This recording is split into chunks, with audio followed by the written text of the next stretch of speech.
ಇನ್ಮುಂದೆ ಸರ್ಕಾರಿ ಹಾಗೂ ಅನುದಾನಿತ ಶಾಲೆಗಳಲ್ಲಿ ಹಾಜರಾತಿ ಹಾಕಲು ಹೆಸರು ಕೂಗಿ ವಿದ್ಯಾರ್ಥಿಗಳು ಪ್ರೆಸೆಂಟ್ ಹೇಳಿದ ಬಳಿಕ ಹಾಜರಿದ್ದಾರೆಂದು ಅಟೆಂಡೆನ್ಸ್ನಲ್ಲಿ ಟಿಕ್ ಮಾಡಿಕೊಳ್ಳುವ ವಿಧಾನವೆಲ್ಲ ಹಳೆಯದಾಯಿತು. ಈಗೇನಿದ್ರು ಎಐ ಯುಗ. ಇನ್ಮುಂದೆ ಮಕ್ಕಳ ಫೋಟೋ ಕ್ಲಿಕ್ಕಿಸಿ ಹಾಜರಾತಿ ತೆಗೆದುಕೊಳ್ಳಲಾಗುತ್ತೆ. ಫೋಟೋ ಕ್ಲಿಕ್ಕಿಸಿದ ತಕ್ಷಣ ವಿದ್ಯಾರ್ಥಿಯ ಎಲ್ಲಾ ವಿವರ ತಾನಾಗೆ ಅಲ್ಲಿ ಲಭ್ಯವಾಗುತ್ತೆ. ಈ ವಿವರ ಕ್ಷಣಾರ್ಧದಲ್ಲಿ ನೇರವಾಗಿ ಶಿಕ್ಷಣ ಇಲಾಖೆಯ ಪ್ರಧಾನ ಕಚೇರಿಗೆ ತಲುಪುತ್ತೆ. ಇಂಥದ್ದೊಂದು ಮಹತ್ವದ ಕ್ರಮಕ್ಕೆ ರಾಜ್ಯ ಸರ್ಕಾರ ಮುಂದಾಗಿದೆ. ಈ ಮೂಲಕ ನಕಲಿ ಹಾಜರಾತಿಗೂ ಬ್ರೇಕ್ ಬೀಳಲಿದೆ.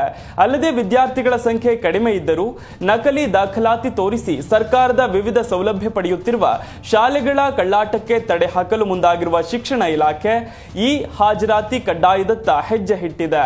ಪ್ರಸಕ್ತ ವರ್ಷದಿಂದಲೇ ವಿದ್ಯಾರ್ಥಿಗಳ ಹೆಸರು ಕೂಗಿ ಹಾಜರಾತಿ ಪಡೆಯುವ ಬದಲಾಗಿ ಶಿಕ್ಷಕರು ಮೊಬೈಲ್ನಲ್ಲಿ ವಿದ್ಯಾರ್ಥಿಗಳ ಫೋಟೋ ಕ್ಲಿಕ್ಕಿಸಿಕೊಳ್ಳುವ ಮೂಲಕ ಹಾಜರಾತಿ ದಾಖಲಿಸಿಕೊಳ್ಳಲಿದ್ದಾರೆ.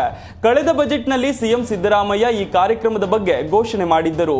ಅದರಂತೆ ನಿರಂತರ ಹೆಸರಿನಲ್ಲಿ ಕಾರ್ಯಕ್ರಮ ಅನುಷ್ಠಾನವಾಗುತ್ತಿದೆ. ಮೊಬೈಲ್ ಆಧಾರಿತ AI facial recognition attendance system ಇದಾಗಿದೆ. ಎಐ ಬಳಸಿ ಒಟ್ಟು 52,686 ಶಾಲೆಗಳ 52 ಲಕ್ಷಕ್ಕೂ ಹೆಚ್ಚು ವಿದ್ಯಾರ್ಥಿಗಳ ಹಾಜರಾತಿಯನ್ನ ತೆಗೆದುಕೊಳ್ಳಲಾಗುತ್ತೆ. ಹೆಸರು ಕೂಗಿ ಟಿಕ್ ಮಾಡಿಕೊಳ್ಳುವ ಬದಲು ಶಿಕ್ಷಕರ ಮೊಬೈಲ್ಗೆ ಅಳವಡಿಸಲಾಗಿರುವ ಸಾಫ್ಟ್ವೇರ್ನಲ್ಲಿ ಮಕ್ಕಳ ಫೋಟೋ ಕ್ಲಿಕ್ಕಿಸಿಕೊಳ್ಳಲಾಗುತ್ತೆ. ಅದರಲ್ಲಿ ಮಕ್ಕಳ ಹೆಸರು ಮತ್ತು ತರಗತಿ ವಿವರ ಮೊದಲೇ ಫೀಡ್ ಮಾಡಲಾಗಿದ್ದು, ಫೋಟೋ ಕ್ಲಿಕ್ಕಿಸಿದ ಕೂಡಲೇ ಆಪ್ನಲ್ಲಿ ಸ್ವಯಂಚಾಲಿತವಾಗಿ ಹೆಸರು, ಸಮಯ ಸಹಿತ ಹಾಜರಾತಿ ದಾಖಲಾಗುತ್ತೆ. ಈ ವಿವರ ನೇರವಾಗಿ ಶಿಕ್ಷಣ ಇಲಾಖೆಯ ಪ್ರಧಾನ ಕಚೇರಿಗೆ ತಲುಪುತ್ತೆ. ಮಕ್ಕಳು ಬಾರದೇ ಇದ್ದರೂ ತೋರಿಕೆಗಾಗಿ ಶಿಕ್ಷಕರು ಹಾಕಬಹುದಾದ ನಕಲಿ ಹಾಜರಾತಿಗೂ ಕೂಡ ಇನ್ಮುಂದೆ ಕಡಿವಾಣ ಬೀಳಲಿದೆ.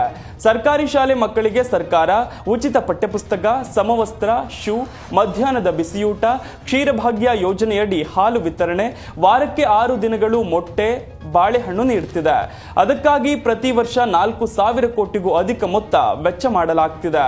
ಕೆಲ ಶಾಲೆಗಳಲ್ಲಿ ಮಕ್ಕಳ ಹಾಜರಾತಿ ಕಡಿಮೆ ಇದ್ದರೂ ಹೆಚ್ಚು ತೋರಿಸಿಕೊಂಡು ಯೋಜನೆಯನ್ನ ದುರ್ಬಳಕೆ ಮಾಡಿಕೊಳ್ಳಲಾಗ್ತಿದೆ ಎನ್ನುವ ಆರೋಪಗಳು ಕೂಡ ಎದುರಾಗಿದ್ದವು.